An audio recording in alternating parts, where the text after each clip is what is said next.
fewer opportunities now than there was when 2K was around. I just wanted to get your guys' thoughts on where you'd like to see that either dissolved, continued. What do you think would be best?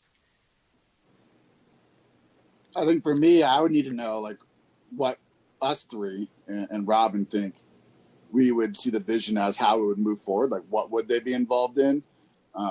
Because really, in my opinion, now without 2K, a lot of what happens is more happening at the budget workshops. And so they would have to have some say, like, you know, they would have to have recommendations for us to take back to budget workshops and, you know, allow for final debate there and then on the dais. But as Dylan kind of stated, right now they're there to advise, but what are they advising on? How are we utilizing them? If we don't have that vision, then 100% willing to maybe get rid of that and offer those people on the CIP kind of a position somewhere else. You know, but right. Yeah. If you guys did want to move forward with dissolving it, and that would be by resolution that the full council would vote on, obviously, to dissolve it. I would definitely reach out to the 3 members that are currently existing, you know, thanking them for participating on this specific committee. It's dissolving. Here's some opportunities that exist in other boards and commissions. Please let me know what you're interested in, and we'll find a way to get them filled with in whichever board or commission area that best suits them, if you guys wanted to move forward with that and the council voted to move forward with that. My question would be, because it was the 2K projects were a ballot initiative, is there any language that says, because that's a special pot of money still coming from that tax, that we have to have an advisory committee? Yeah, that's possible too, yeah. Yeah, so basically when 2K expired, it was what, December 31st of last year? Or the year before, I can't remember. Let me go to that page here real quick. The council passed a resolution basically moving KIPCAC from specifically to 2K to advise on all capital improvement projects going forward. From what I've gathered from Mr. Tinklenberg and other staff that attend those meetings when they were happening, when they had quorum, was that it seemed, and they, you know, served a purpose, and they were very well appreciated in what they contributed, but it was mostly, from what I gather, here's the projects going forward. What do you guys think? And then the members would say, well, what does staff think? Staff would say, you know, we would recommend moving forward. They'd say, yeah, we'll go with what staff says. So it seemed like the conversation was mostly just validating where staff wanted to go, and not that that's necessarily a bad thing either. It's just the input that they have now that 2K's expired is not as significant as what it was whenever 2K was going. It looked like it was in 2018 was when that resolution was passed, that KIPCAC was a standing committee and not just for specifically 2K.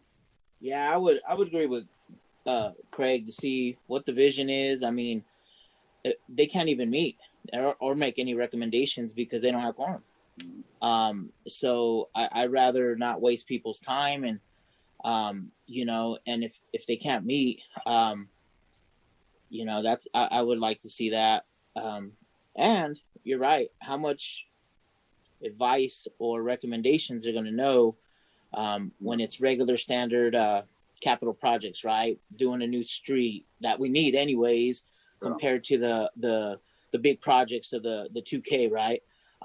That's where we really needed it. So I'm with maybe, you know, talking to the 3 members and saying, hey, this is something that's we're looking at, and seeing where we go with Councilwoman Smith.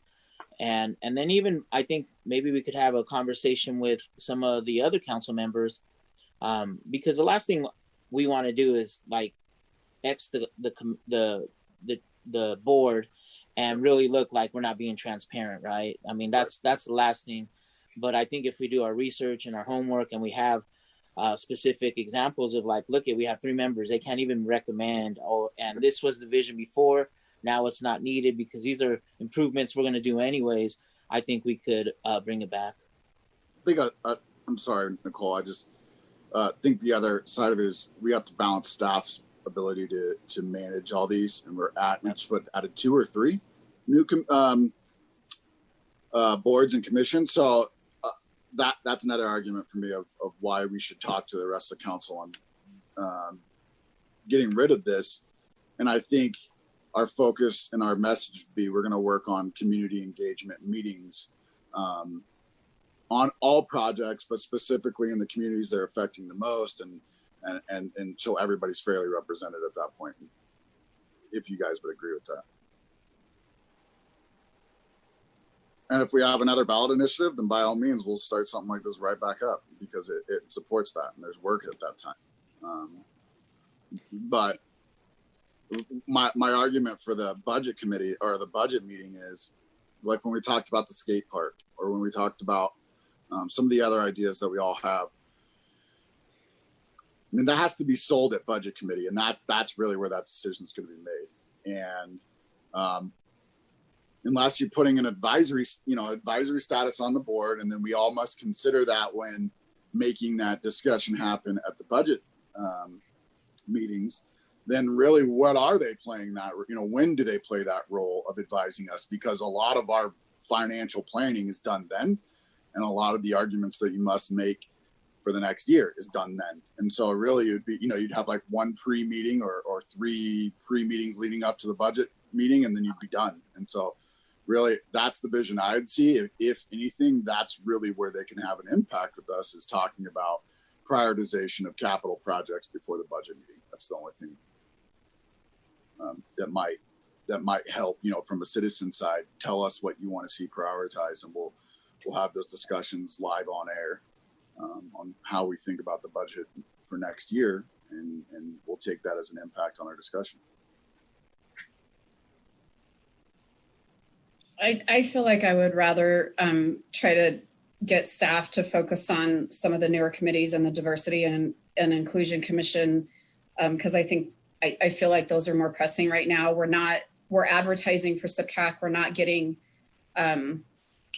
involvement. We're not getting members. The only new member we've added was Jacob, and that's because I recruited him, really heavily to come on. And I just feel like I know that staff is stretched thin, but I think as a community, we have other things that would be more beneficial. So for me, I would rather, try to see it go away. It doesn't mean it can't ever come back if there was a need, but it's pretty obvious there's not a need. The community doesn't.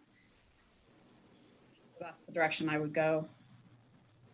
Yeah, the only, thinking about this, the only, alternative use that I see something like KipCap turning into is, like one of this council's focuses has been on developing retail in the city. And could we have this committee more turn into, how do we attract more retail? And you bring in, you invite business members to join it and things like that.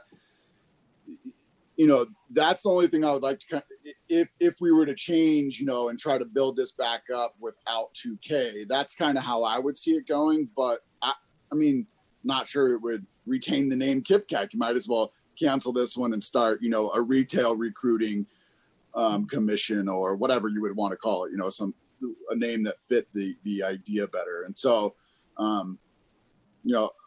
want to respect the time that we've, asked staff to take on this year with the new committees and the new boards. And so, by all means, I would vote, if we had a vote right now, to talk to council and try to show them where our position's at and ask to vote to dissolute. I'm good with that. Okay.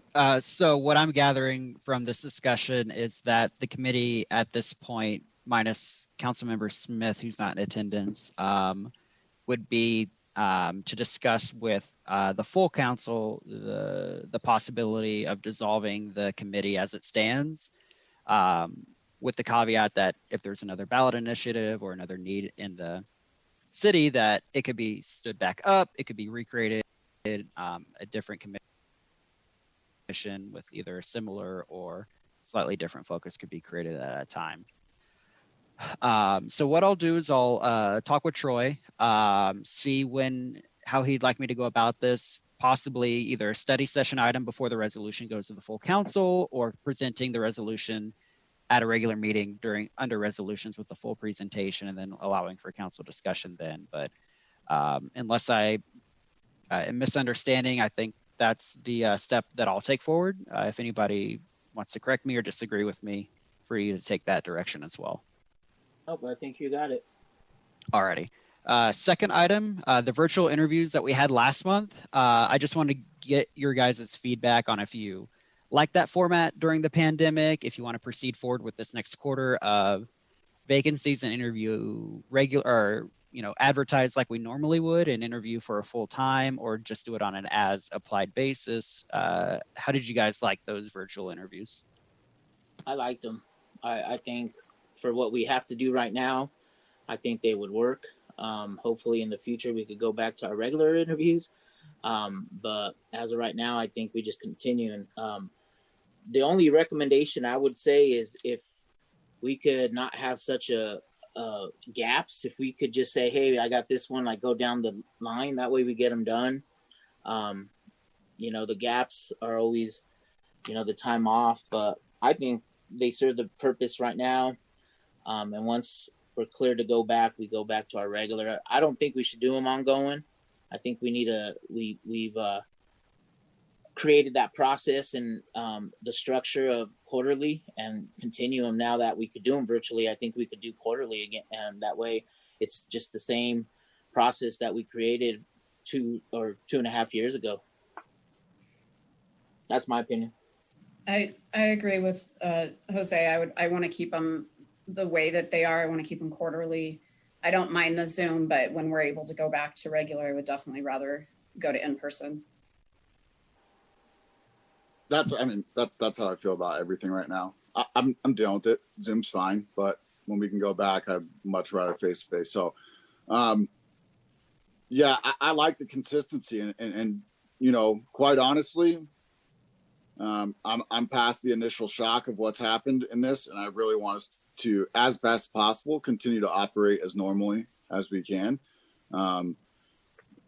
This process, online meetings has become normalized through our group and with our citizens. And so I think we can continue this. We've spent some money on the licensing. And so as long as we're balancing staff's ability to cover all this and we're not asking them to continue to drink from a fire hose, then by all means, I will support moving this as normal back on schedule. Sure. So then I'll work with community relations on advertising all the vacancies as they exist like we normally would. We'll just schedule these interviews through Zoom until we can meet regularly. And one of the vacancies, just so you guys are aware, is for a planning commission regular member that's resigned during the pandemic a couple of weeks ago. I have a feeling that both alternate members on planning commission will be applying for the regular position. And after talking with community development staff, they would say either alternate member would be a good pick to replace that regular member. But I'll have that information in the packet whenever we actually have that scheduled interview. I just wanted you guys to be aware of that. And then that all liaisons are getting trained by Justin and myself tomorrow on how to conduct virtual meetings for their boards and commissions. So they'll be all trained tomorrow. We'll get them set up. And then, in the next few weeks, starting in September, they'll be on their regular schedule via Zoom, and we'll be working it the best we can. Thanks, Dylan. Appreciate your effort on this. Oh yeah, I love this stuff. So is there any other business you guys wanna bring up or anything? Alrighty, I got my action items, and I will update you guys as appropriate, and we'll go from there. Thank you, everybody. I really appreciate your time.